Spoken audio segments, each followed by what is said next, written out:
fact, upon further review, it appears the Bandits have Let's use take two.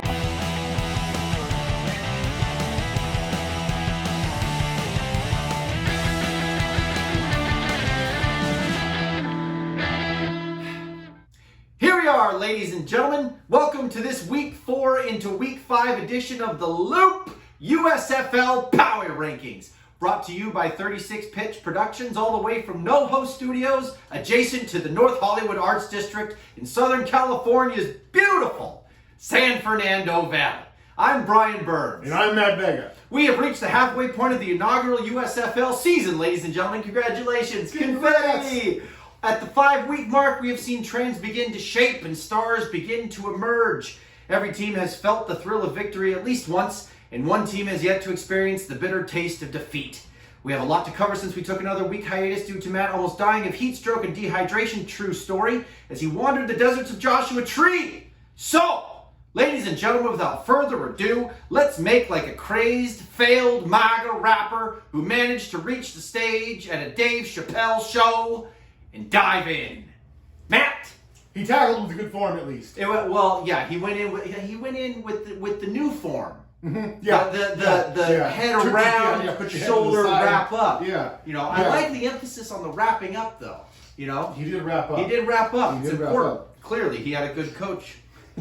Coming in at number 1, the Birmingham Stallions, staying atop the power rankings since week 1, is the home team, the Birmingham Stallions. Old BHam is yet to be behind on the scoreboard when time expires so far this season. Despite the return of a healthy McGough, Jamar Smith is still the leading passer, 784 yards and 6 touchdowns. Vic Bolden Jr. still the go-to man with 259 receiving yards with the 22-year-old Mobile, Alabama native Marlon Williams. Not to be mistaken with Marlon Wayans, Brian. Sorry for that. That was my fault. He's hilarious. I'll try not. That's right.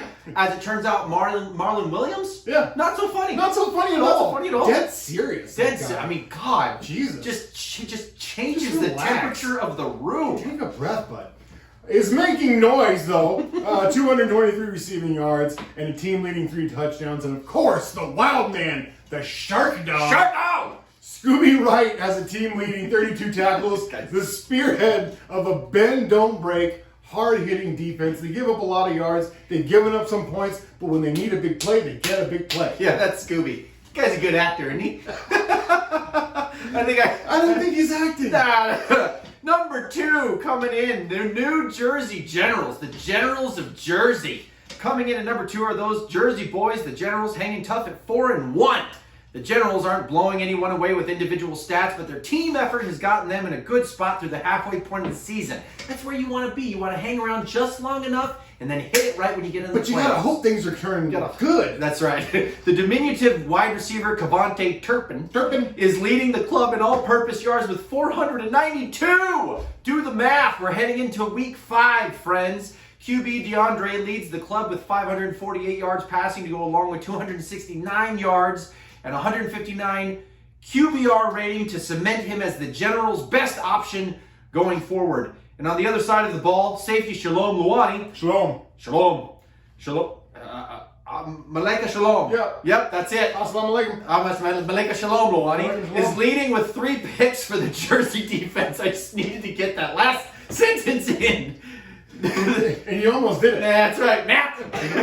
Coming in at number 3 with the 3-2 record are the Breakers from NOLA. The Breakers are boasting the top QB in the league, only because he stays under center the whole time. A lot of guys like to switch it up. The NFL journeyman's put up 1,226 yards through the air, 7 passing touchdowns. He's been spreading the ball around pretty well to his pass catchers, including big tight end Sam Cannella. I like watching him play. He hasn't crossed the end zone yet, but when he needs a play, Sam Cannella over the middle, 6'7". You can't fucking miss him. It sounds like something that grows on bad meat, doesn't it? Sam Cannella. You're going to get that Sam Cannella if you don't watch out. You get the ointment for that Sam Cannella. Running back Jordan Ellis has 389 yards on the ground with 2 scores. Linebacker Jared Fernandez is leading the team with 50 tackles, while DN David Bellamy still has the team leading 4.5 sacks. Not the Bellamy from Belle Biv DeVoe, just to clarify. No, there was a Bellamy from Belle Biv DeVoe. Bellamy Biv DeVoe. Yeah.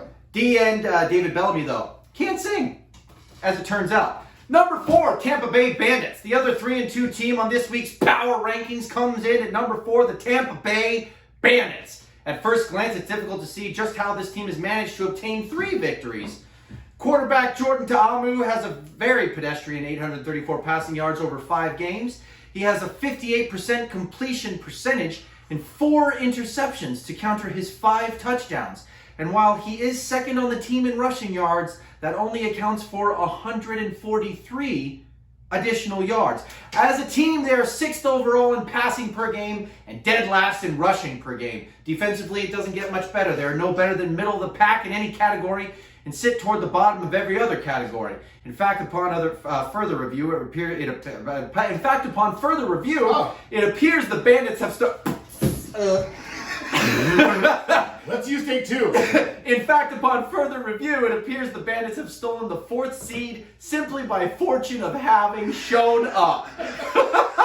And barely beating only teams with losing records, the Stars, the Maulers, and the Panthers.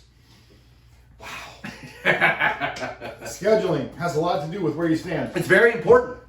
Number 5, the Philadelphia Stars. The Brian Scott experiment at QB has produced mixed results with a 5-2 touchdown to interception ratio and only 558 yards in the season. Meanwhile, teammate Case Cookus, is that how you say it? Cookus? What the hell? What the hell's a Cookus? What the hell's a Cookus? Has produced a 3-1 line with 545 yards. However, Scott still has the QBR rating at 140 somehow. The rest of the offense leaves a lot to be desired as well, with DeAndre Overton being the only receiver with over 200 yards through 5 games, and Paul Terry leading the team with 164 rushing yards. Not a running team, these guys. Defense has been keeping this team afloat thus far, with cornerback Channing Stribling providing the league-leading 4 interceptions, and linebacker Josh Antonio Banderas flying all over the field to lead the team with 41 tackles. Team-wise, the Stars are second in the league in sacks, getting home 12 times so far this season. Defensive end Adam Rodriguez leads the team individually with 3. Number 6, the Michigan Panthers, the kit of all kits. Number 6 is the very best of the 1-4 teams, the tallest dwarf, the smartest kid on the special bus, the best of the worst, the prowlers of the Great Lakes, the Michigan Panthers. We're going to go out on a limb here and say that the Jeff Fisher Panthers have fallen a bit short of their expectations this year. I have to say that's my fault. You put some lofty I will expectations tell you on right now, I said this is the rock upon which this church will be built. Oh, yeah. And good old Jeff. Since they're so close to the foundation, we can say that I was right. Listen. They are bedrock. That's right. The QB combo of Shea Patterson and Josh Love have a combined 1,174 yards passing this season with 5 touchdowns against 6 interceptions. Reggie Corbin leads the club with 337 rushing yards in the Panthers' ground and pound approach to the league. They're actually successful with that ground and pound approach as opposed to some other teams that we'll talk about later. He's helped the Panthers on their way to 170 yards a game, which is good for second in the league. However, their 143.6 yards per game sits them at dead last in the league. If they could get any consistent production under center, they might be able to pull out some victories, as their defense has been keeping them competitive, only surrendering 72 points this season. How frustrating must that be? Do the math. How frustrating must that be? It is interesting, though, because we can say this. This league gives defenses an opportunity to excel. The NFL has become a very offensive league. Absolutely, yeah. The USFL, you can actually see how an effective defense can stand well against maybe not that tight of an offense. Maybe that's what's going on. That's what's going on. It's just, again, back to the frustration. It's got to be, yeah. I mean, you've given up 6 interceptions. You're holding guys to 72 points all season. I mean, I'd be pissed. I'd be pissed. That's right. Yep. They're gonna have a team meeting. Yeah, that's right. Players only. That's right. Fuck you guys. They're actually going to unleash the Panthers, real Panthers, on the offense. Call Sam Canella. The Detroit Zoo. That's right. Get him on the horns. We only have leopards. That'll fucking do. I don't care. We got 3 coyotes. Bring them. They're the only ones alive left in the zoo.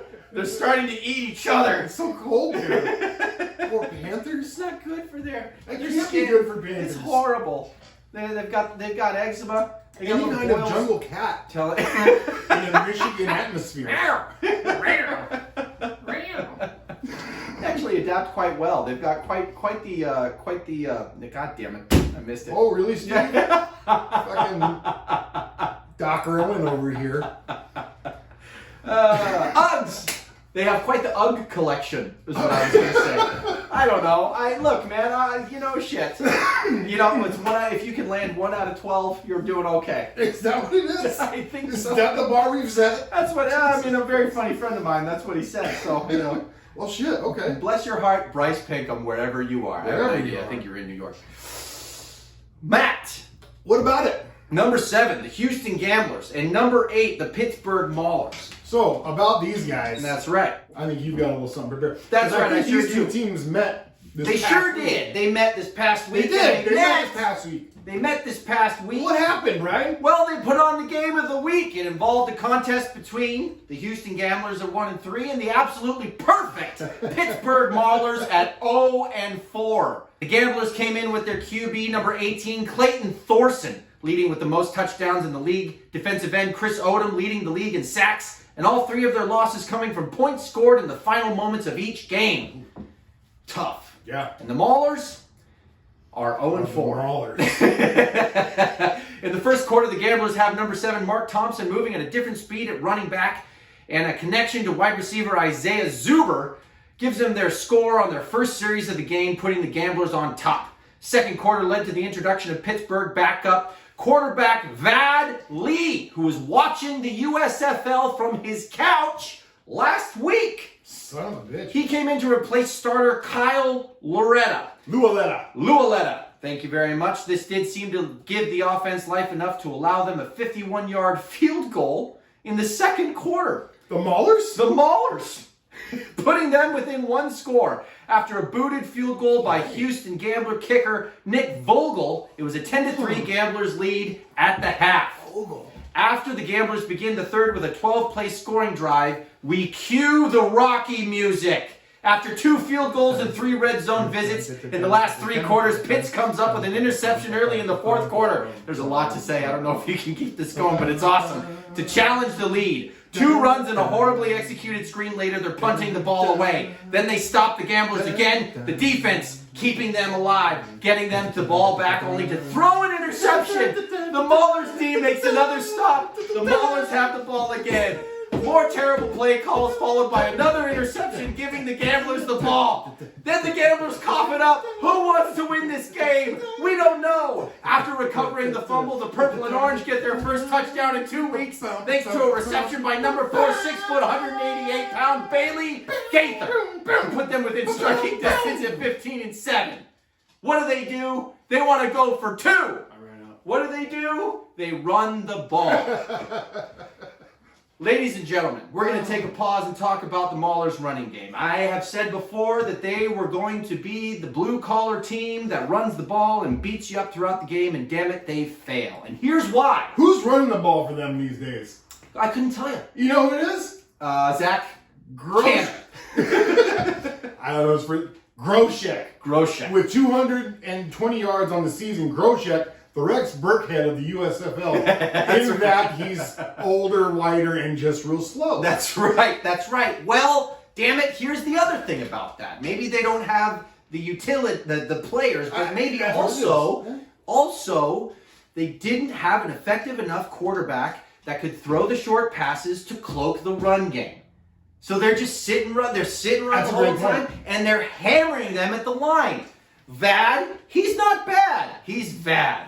Vad is doing a decent job of throwing the ball, so damn it, let him throw. For a guy who was watching the games last week on his couch, yeah, to be in there driving them down the field for once. I mean, trial by fire, right? Jesus Houston Christ, responds in good the shot. next series with a field goal. Now they're up by 5. It's 20-15. Vad the Destroyer takes the field. Maulers get the ball back, and the final play of the contest for the Grundle of the USFL ends up being Is it a pass or a run? It's an inside slant from Vad, fresh off the couch Lee, that connects with number 4, Bailey Gaither, for their second touchdown in as many weeks, making the score 21-20. The Maulers get their first win. The Gamblers lose in the last seconds of the game again, and now both teams at 1-4 share custody of the USFL Grundle.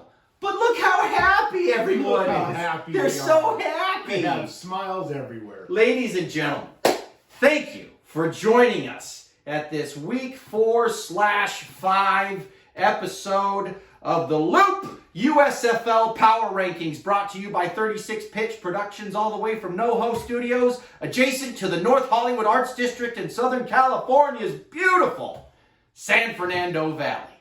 I'm Brian Burns. And I'm Matt Vega. Please take care of yourselves, be kind to each other, and we'll see you next time.